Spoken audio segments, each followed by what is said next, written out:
அம்பா சாம்பவி சந்திரமௌழி ரபலா அபர்ணா உமா பார்வதி காளி கைமவதி சிவா திருணயனி காத்யாயினி பைரவி சாவித்ரி நவயௌவனாம் சுபகரி சாம்ராஜ்யலக்ஷ்மி பிரதா சித்ரூபி பரதேவதா பகவதி ஸ்ரீராஜராஜேஸ்வரி. ஓம் நமச்சிவாய. மேன்மைகள் சைவநீதி விளங்குக உலகமெல்லாம். நோயற்ற வாழ்வே குறைவற்ற செல்வம். அந்த நோய் நொடி இல்லாத வாழ்வு இந்த உலக மக்கள் எல்லோரும் வாழ வேண்டும் என்று கலியுகத்தின் காந்தமலை ஜோதியாகிய சபரிமலை சுவாமி ஐயப்பனுடைய திருவடிகளை சிறந்தாழ்த்தி டான் தமிழொலி ஓம் தொலைக்காட்சி நேயர்கள் அனைவருக்கும் சர்வதேச இந்து மத குருபீடம் அகில இலங்கை சபரிமலை ஸ்ரீ சாஸ்தாபுரத்தின் சார்பில் இனிய வணக்கங்களும் நல்லாசிகளும். இன்றும் மங்களகரமான குரோதி வருஷம் வைகாசி மாதம் 3ஆம் நாள் 16/5/2024 வியாழக்கிழமை. இன்று மலர்ந்திருக்கின்ற இன்றைய பொழுதும் நம் எல்லோருடைய வாழ்விலும் எல்லா விதமான சிறப்புகளும் வெற்றிகளும் கிடைக்க இறையருளும் குருவருளும் பூர்ணமாக நிறைய வேணும் என்று பிரார்த்தித்து இன்று குரு வாரம் என்கின்ற வியாழக்கிழமை நாம் நவக்கிரகங்களை வழிபாடு செய்து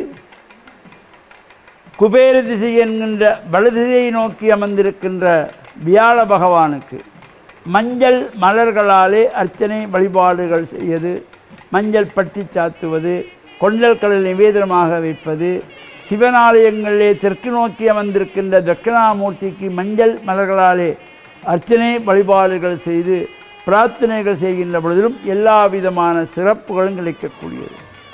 குரு பார்க்க கோடி நன்மை என்று சொல்வார்கள். அந்த வகையிலே இந்த வியாழ பகவானையும் குரு பகவானையும் நாம் பிரார்த்தனை செய்து கொண்டு மஞ்சள் மலர்கள் பொன்னச்சி போன்ற மஞ்சள் மலர்களாலே இந்த அர்ச்சனைகள் செய்து பிரார்த்தனைகள் செய்கின்ற பொழுது எல்லா விதமான மங்களங்களும் உண்டாகும் என்ற நம்பிக்கையோடு இந்த பிரார்த்தனைகளையும் செய்து இப்பொழுது பல்வேறு ஆலயங்களிலே இந்த மகோத்சவம் வைகாசி விசாகத்தை முன்னிட்டு இந்த மகோத்சவங்கள் நடைபெற்று கொண்டிருக்கின்றது. கண்டி வத்துகாமம் ஸ்ரீ முத்துமாரியம்பாள் தேவஸ்தானத்திலே இந்த வைகாசி விசாக மகோத்சவம் நடைபெற்று கொண்டிருக்கின்றது.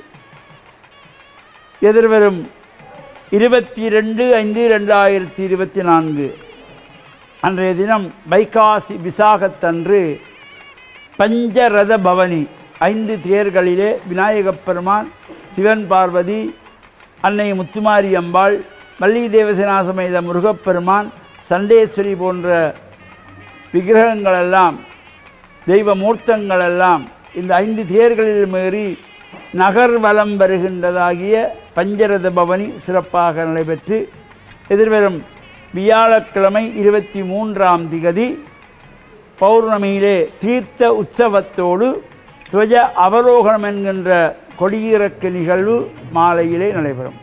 இவ்வாறான அந்த சிறப்பு பூஜை வழிபாடுகள் நடைபெறுகின்ற ஆலயங்களிலே நாம் சென்று எல்லா விதமான சிறப்புகளும் நமக்கு கிடைக்கின்ற வகையிலே இந்த உற்சவ காலங்களிலே சென்று பிரார்த்தனைகள் செய்து இறை அருளையெல்லாம் பூர்ணமாக பெறுகின்ற வகையிலும் ஆலயங்களிலே சென்று தொண்டுகள் செய்வது, ஆலயத்தை துப்புரவு செய்வது, கோலமிடுவது, மாவிலை தோரணம் கட்டுவது, தீவர்த்தி பிடிப்பது, குடை பிடிப்பது, சுவாமியை தோளிலே காவி வலம் வருவது, இன்னொரு சிறப்போடு கூடியதாகிய சரீர தொண்டுகளையும் நாம் செய்து இறையருளையும் பூர்ணமாக பெற்று மண்ணில் நல்ல வண்ணம் வாழ டான் தமிழொலி ஓம் தொலைக்காட்சி நேயர்கள் அனைவருக்கும் சர்வதேச இந்து மத குருபீடம் அகில இலங்கை சபரிமலை ஸ்ரீ சாஸ்தாபுரத்தின் சார்பில் நல்ல ஆசிகளை கூறிக்கொள்வதில் மனமகிழ்வு கொள்கிறோம்.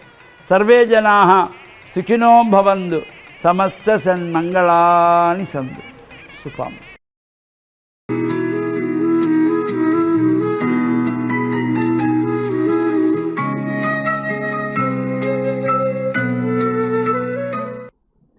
இறை இயேசுவில் என் அன்பு நெஞ்சங்களே, கிறிஸ்தவ நற்சிந்தனை வேளையில் உங்களை சந்திப்பதிலே எனக்கு மிக்க மகிழ்ச்சி.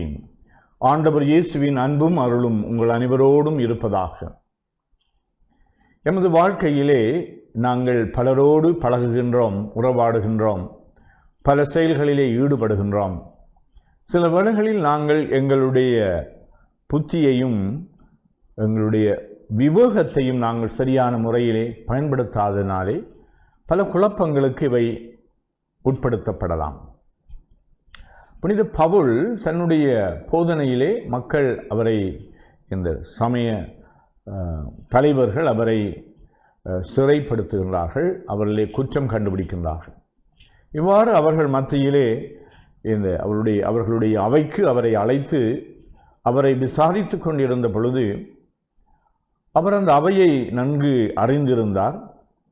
இந்த அவையிலே கிட்டத்தட்ட 30 வீதமானவர்கள் சதுசேயர்கள், 70 வீதமானவர்கள் பரிசேயர்களாக இருந்தார்கள். இந்த சதுசேயர்கள் பரிசேயர்கள் என்று சொல்லப்படுகின்ற இந்த 2 குழுவினர்களும், சதுசேயர்கள் இந்த மறுவாழ்விலே நம்பிக்கை இல்லாதவர்கள். ஏனென்றால் அவர்கள் பணக்காரர்களாக இருந்ததினாலே தங்களுடைய இந்த உலகத்திலே தாங்கள் அனுபவிக்கக்கூடியவற்றை அனுபவிக்க வேண்டும் என்றும், பரிசேயர்கள் அவர்கள் சட்டங்களை கடைபிடிக்கின்றவர்கள், ஆனால் மறுவாழ்விலே அவர்களுக்கு நம்பிக்கை இருந்தது.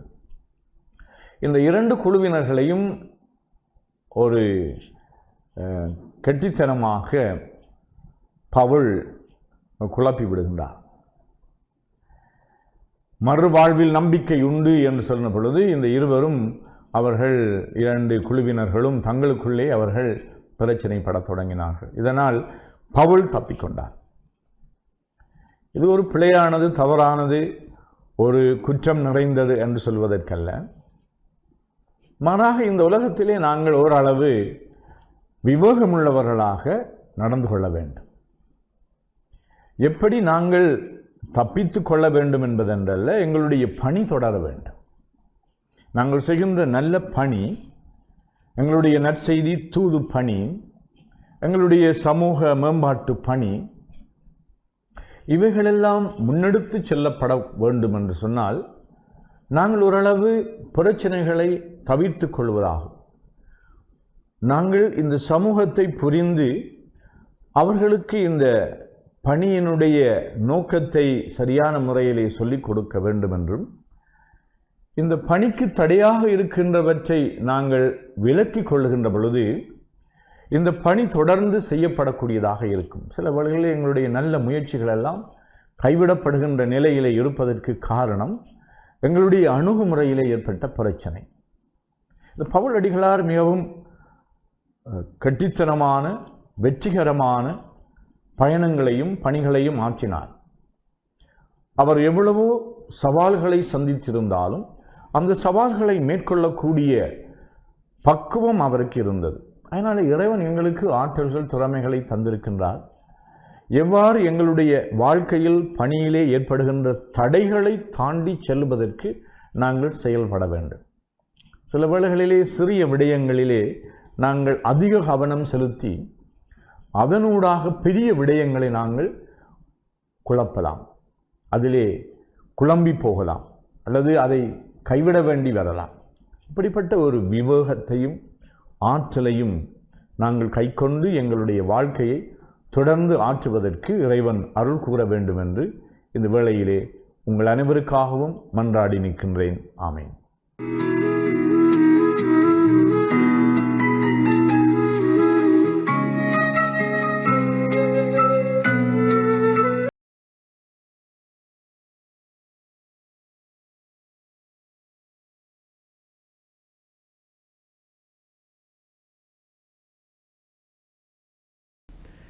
இஸ்லாமிய நற்சிந்தனையினூடாக இணைந்திருக்கக்கூடிய நேயர்கள் அனைவருக்கும் அஸ்ஸலாமு அலைக்கும் வரஹ்மத்துல்லாஹி வபரகாத்துஹு. இஸ்லாம் மார்க்கம் இந்த உலகத்திலே நன்மை என்றால் என்ன, தீமை என்றால் என்ன, நல்ல காரியம் என்றால் என்ன, பாவமான செயற்பாடு என்றால் என்ன என்பதை இரத்தின சுருக்கமாக எங்களுக்கு வரைவிலக்கணப்படுத்தி சொல்லியிருப்பதை நாங்கள் பார்க்கலாம். சஹி முஸ்லிம் என்ற ஹதீஸ் தொகுப்பு நூலில் பதிவு செய்யப்பட்டிருக்கக்கூடிய ஒரு ஹதீஸிலே அல்லாஹ்வின் தூதர் ஸல்லல்லாஹு அலைஹி வஸல்லம் அவர்கள் மிக இரத்தின சுருக்கமாக எங்களுக்கு ஒரு அழகான வரைவிலக்கணத்தை சொல்லுகின்றார்கள். எப்படி? அல் பிர்ரு ஹுஸ்னுல் ஹுலுகி வல் இஸ்மு மா ஹாக ஃபீ நஃப்ஸிக. நன்மை என்றால் அது ஒரு நல்லொழுக்கம், நல்ல பண்பாடு. அதை போன்று பாவம் என்றால் உள்ளத்திலே ஊசலாடக்கூடிய ஒரு செயலாகும் என்று சொன்னார்கள். எனவே நன்மை என்பது எங்களுக்கு நன்மையை பெற்றுத்தரக்கூடிய காரியம், அல்லாவிடத்திலே எங்களை நல்லவர்களாக அடையாளப்படுத்தக்கூடிய காரியம், அல்லாவிடத்திலே மறுமை வாழ்க்கையில் சுவனத்தை எங்களுக்கு பெற்றுத்தரக்கூடிய காரியம் எப்பொழுதும் நல்லொழுக்கமாகத்தான் இருக்கும். நல்லொழுக்கத்தை மையப்படுத்தியே இஸ்லாம் தனது சட்டதிட்டங்களை மனித சமூகத்திற்கு அறிமுகப்படுத்தியுள்ளது என்பதை நாம் மிக தெளிவாக புரிந்து கொள்ளலாம். இந்த உலகத்திலே நாங்கள் அல்லாஹ்வுக்கு கட்டுப்பட்டு அவனை திருப்திப்படுத்துவதற்காக, அவனிடத்திலே முழுமையான கூலிகளை பெற்றுக்கொள்வதற்காக செய்யக்கூடிய எந்த வணக்கமாக இருந்தாலும், எந்த இபாதத்தாக இருந்தாலும், அந்த இபாதத்தின் பின்னணியில் ஒரு நல்லொழுக்கம் இருக்கின்றது என்பதை இஸ்லாம் சொல்லுகின்றது.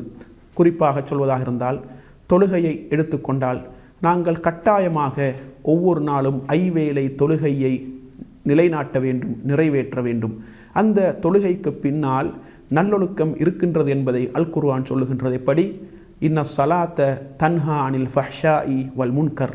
நிச்சயமாக தொழுகை பாவமான காரியத்தை விட்டும் மானக்கேடான செயல்களை விட்டும் தடுக்கின்றது என்று அல் குர்ஆனிலே அல்லாஹ் சொல்லி காட்டுகின்றான். எனவே இந்த உலகத்திலே பாவமான காரியங்களை விட்டும் விலகி நன்மையான காரியங்களை நிறைவேற்றுவதில் ஆர்வம் கொள்ளக்கூடிய பக்குவத்தை ஏற்படுத்துகின்ற வணக்கமாக இந்த தொழுகை இஸ்லாத்திலே அறிமுகப்படுத்தப்பட்டிருக்கின்றது என்பதைத்தான் இந்த வசனம் எங்களுக்கு சொல்லுகின்றது. அதே போன்று நாங்கள் ரமலான் காலத்திலே நிறைவேற்றக்கூடிய அந்த நோன்பை எடுத்துக்கொண்டாலும் பசி பட்டினியின் அந்த உணர்வை நாங்கள் உள்ளத்திலே பெற்றுக்கொள்ள வேண்டும். பசியோடு இருக்கக்கூடியவர்கள், தாகத்தோடு இருக்கக்கூடியவர்கள் எப்படியான உணர்வோடு இந்த உலகத்திலே வாழுகின்றார்கள் என்பதை நடைமுறை வாழ்க்கையிலே நாங்கள் உணர்ந்து அவர்களுடைய உணர்வில் எங்களுடைய அந்த வணக்கத்தினூடாக பங்கெடுக்க வேண்டும் என்ற ஒரு தத்துவம் அந்த நோன்பின் பின்னணியில் இருக்கின்றது என்பதை நாங்கள் புரிந்து கொள்ள வேண்டும். அதே போன்று நாங்கள் நிறைவேற்றக்கூடிய ஜகாத், நாங்கள் கொடுக்கக்கூடிய தர்மங்கள், அதன் பின்னணியில் நாங்கள் அல்லாஹ்வுடைய பாதையிலே செலவு செய்யக்கூடிய அந்த பக்குவத்தையும் பண்பையும் நமக்குள் வளர்த்து கொள்ள வேண்டும் என்ற ஒரு தத்துவம் அந்த வணக்கத்தின் பின்னணியில் இருக்கின்றது. இப்படி இஸ்லாம் சொல்லக்கூடிய ஒவ்வொரு வணக்கத்தையும் நாங்கள் எடுத்துக்கொண்டால் அந்த வணக்கத்தின் பின்னணியிலே நல்லொழுக்கம் இருக்கின்றது. எனவே இந்த உலகத்திலே நல்லொழுக்கமுள்ள சமூகமாக முஸ்லிம் சமூகத்தை மாற்றுவதற்காகத்தான் இஸ்லாம் தனது சட்டதிட்டங்களை, தொகுப்பு சட்டங்களை எங்களுக்கு அறிமுகப்படுத்தி இருக்கின்றது என்பதை நாங்கள் புரிந்து கொள்ள வேண்டும். எனவே தான் ரசூலுல்லாஹி ஸல்லல்லாஹு அலைஹி வஸல்லம் அவர்கள் மிக ரத்தின சுருக்கமாக எங்களுக்கு சொன்னார்கள், அல் பிர்ரு ஹுஸ்னுல் ஹுலுக். அதாவது நன்மை என்பது நல்லொழுக்கமாகும். வல் இஸ்மு மா ஹாக ஃபீ நஃப்ஸிக. பாவம் என்பது உள்ளத்திலே ஊசலாடக்கூடியது. ஒரு பாவத்தை செய்கின்ற பொழுது அந்த பாவத்தை மற்றவர்கள் காணக்கூடாது என்ற விடயத்திலே மனிதன் கவனம் செலுத்துகின்றான். இரகசியமாக பாவங்களை செய்ய வேண்டும் என்ற உணர்வு மனித உள்ளத்திலே இருக்கின்றது. அதனால்தான் மற்றவர்களுடைய பார்வையிலிருந்து மறைந்து ஒதுங்கி பாவங்களை செய்கின்ற பலவீனம் மனிதனிடத்திலே இருக்கின்றது. இதனைத்தான் நபி அவர்கள் ரத்தின சுருக்கமாக எப்படி சொன்னார்கள், வல் இஸ்மு மா ஹாக ஃபீ நஃப்ஸிக. பாவம் என்பது உள்ளத்திலே ஊசலாடக்கூடியது. மற்றவர்கள் அதை பார்க்கக்கூடாது, மற்றவர்கள் அதை அறிந்து கொள்ளக்கூடாது, மற்றவர்களுக்கு தெரியாமல் செய்ய வேண்டும் என்பதற்காக வேண்டி மனிதன் அதற்கேற்றாற்போல தன்னை மறைத்து அந்த பாவங்களை செய்கின்ற பலவீனத்தோடு உலகத்திலே வாழ்ந்து கொண்டிருக்கின்றான். எனவே ஒரு காரியத்தை அது நல்ல காரியமா தீய காரியமா என்று நாங்கள் எடை போடுவதற்குரிய அளவுகோலாகத்தான் இந்த ஹதீஸை ரசூலுல்லாஹி ஸல்லல்லாஹு அலைஹி வஸல்லம் அவர்கள் நமக்கு கற்றுத்தந்தார்கள். எனவே ஒரு காரியத்தை செய்கின்ற பொழுது அது நம்மில் நல்லொழுக்கத்தை வளர்க்கின்றதா, நல்லொழுக்கத்தை ஏற்படுத்துகின்றதா என்பதை பார்த்து அந்த காரியத்தை செய்வதா இல்லையா என்று நாங்கள் முடிவெடுக்கலாம். அதே போன்று ஒரு பாவத்தை செய்கின்ற பொழுது உள்ளத்திலே ஊசலாட்டம் ஏற்படுகின்றது. மனிதர்கள் அதை பார்க்கக்கூடாது, மனிதர்களுக்கு அந்த பாவம் தெரிய வரக்கூடாது, இப்படியான செயல்களை நான் செய்யக்கூடியவன் என்று மனிதர்கள் அறிந்து கொள்ளக்கூடாது என்று நாங்கள் திட்டமிட்டு மறைத்து அந்த காரியத்தை செய்கின்றோமா, அது நிச்சயமாக பாவமான காரியம். அப்படியான காரியங்களை நாங்கள் செய்யக்கூடாது. எனவே இஸ்லாத்திலே நல்ல காரியம் என்று எங்களுக்கு சொல்லப்பட்டிருக்கக்கூடிய காரியங்கள் அனைத்தும் நிச்சயமாக மறுமையில் சுவர்க்கம் என்ற இலக்கை நமக்கு பெற்றுத்தரக்கூடிய காரியங்கள். அதே போன்று பாவமான காரியங்கள், செய்யக்கூடாத செயல்கள் என்று இஸ்லாம் என்னென்ன காரியங்களை எங்களுக்கு அறிமுகப்படுத்தி இருக்கின்றதோ அந்த காரியங்களை செய்வதன் மூலம் எங்களுடைய மறுமை வாழ்க்கை மரணமே அற்ற அந்த நீண்ட பயணம் நிச்சயமாக எங்களுக்கு அசௌகரியமானதாக இருக்கும். எனவே அப்படியான பாவமான காரியங்களை நாங்கள் செய்யக்கூடாது. உலகத்திலே வாழுகின்ற காலத்திலே எங்களுக்கு பல கஷ்டங்கள், பல இன்னல்கள், நெருக்கடிகள், பொருளாதார சிக்கல்கள் கூட ஏற்படலாம். அந்த நேரங்களிலெல்லாம் நல்லொழுக்கங்களை நாங்கள் விட்டு கொடுக்காமல் வணக்க வழிபாடுகளை நிறைவேற்றி அந்த இபாதத்துக்களின் ஊடாக அல்லாவை நெருங்கி நன்மையை அவனிடத்திலே பெற்று மறுமையில் சுவன இலக்கை அடைய வேண்டும். அதே போன்று பாவமான காரியங்களை நாங்கள் இந்த உலகத்தில் செய்து எங்களுடைய மறுமை வாழ்க்கையை நாங்கள் கலங்கப்படுத்தி கொள்ளக்கூடாது. பக்குவமாக இந்த உலகத்திலே வாழ்ந்து பக்குவமான முறையிலே மறுமை வாழ்க்கையில் சுவர்க்கத்தை அடைவதற்கு நாங்கள் முயற்சிக்க வேண்டும். அதே போன்று இந்த உலகத்திலே ஏனைய மனிதர்களோடு நாங்கள் நல்ல பண்பாடுகளோடு வாழ வேண்டும். அதே போன்று மிருகங்களோடு கூட நல்ல பண்பாடுகளை கடைபிடித்து நல்ல ஒழுக்கமாக நாங்கள் நடந்து கொள்ள வேண்டும் என்றெல்லாம் இஸ்லாம் எங்களுக்கு வழிகாட்டுகின்றது. ஜீவகாருண்யத்தை கூட இந்த மார்க்கம் எங்களுக்கு தெளிவாக கற்றுத்தருகின்றது. அந்த வகையில் இந்த உலகத்திலே நாங்கள் முஸ்லிம்களாக இருக்கலாம், முஸ்லிம் அல்லாதவர்களாக இருக்கலாம், எல்லோருடனும் நல்ல ஒழுக்கங்களை கடைபிடித்து நன்மையை பெற்றுக்கொள்ள வேண்டும்.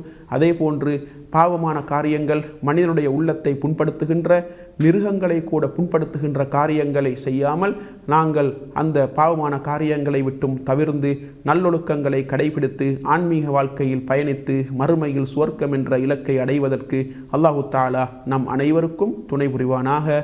வ ஆகிரு தஅவானா அனில் ஹம்துலில்லாஹி ரப்பில் ஆலமீன்.